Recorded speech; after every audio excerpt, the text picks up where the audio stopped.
नमस्कार, दीपाच किचन मध्ये आपल्या सर्वांचं स्वागत आहे।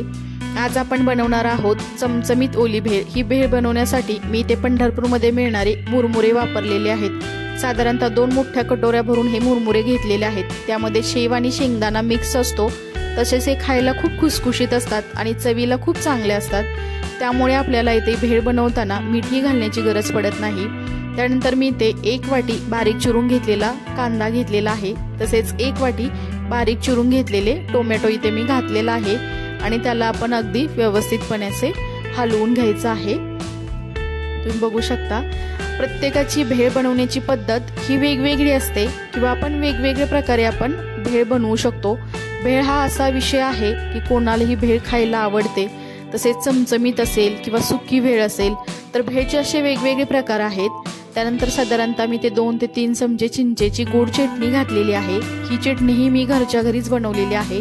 ही रेसिपी तुम्हाला जर बघायची असेल तर तुम्ही नक्की मला कमेंट करून सांगा, मी नेक्स्ट टाइम तुम्हाला ही रेसिपी दाखवण्याचा प्रयत्न करेल। त्यानंतर साधारणतः 1 वाटी मी इथे फरसाण घातलेला आहे आणि त्याला अगदी व्यवस्थितपणे असं हलवून घेणार आहे। त्यानंतर आपण इथे 1 चमचा लाल मिरची पावडर घालणार आहोत। तुम्हाला तिखट जसं हवं आहे त्या प्रमाणामध्ये तुम्ही इथे कमी जास्त तिखट करू शकता, किंवा तुम्ही लाल मिरची ऐवजी तुम्ही इथे हिरव्या मिरचीचा ठेचा सुद्धा वापरू शकता। त्यानंतर मी इथे साधारणतः 1 वाटी बारीक चिरून घेतलेली कोथिंबीर घातलेली आहे आणि त्याला अगदी व्यवस्थितपणे असं हलवून घेणार आहे। तर ही बघू शकता, मी व्यवस्थित असं हलवून घेतल्यानंतर मी अजून इथे 2 ते 3 चमचे चिंचेची गोड चटणी घालणार आहे। त्यामुळे आपली भेळ ही खायला आंबट गोड आणि खूप छान लागते। तर तुम्ही बघू शकता, मी चिंचेची चटणी घातल्यानंतर त्याला परत एकदा असं व्यवस्थित असं हलवून घेत आहे। ही झाली आपली झटपट होणारी चमचमीत अशी ओली भेळ तयार। आपण याला डिश मध्ये काढून घेऊयात।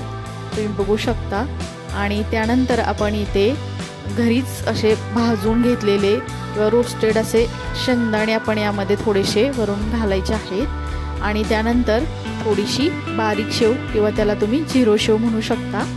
तुम्हाला जर आवडत असेल तर तुम्ही बारीक चिरून घेतलेला टोमॅटो किंवा थोडासा बारीक चिरून घेतलेला कांदाही परत वरून तुम्ही घालू शकता। ही झाली आपली चमचमीत अशी ओली भेळ तयार। तर ही रेसिपी तुम्हाला आवडली असेल तर दीपाच किचन या चॅनलला नक्की सबस्क्राईब करा। या चॅनेलवरती तुम्हाला अशाच नवनवीन रेसिपी अगदी घरगुती साध्या आणि सोप्या पद्धतीने बघायला मिळतील। तसेच ही चमचमीत भेळ तुम्ही खात राहा, स्वस्थ राहा, मस्त राहा। तोपर्यंत तुम्हा सर्वांना धन्यवाद।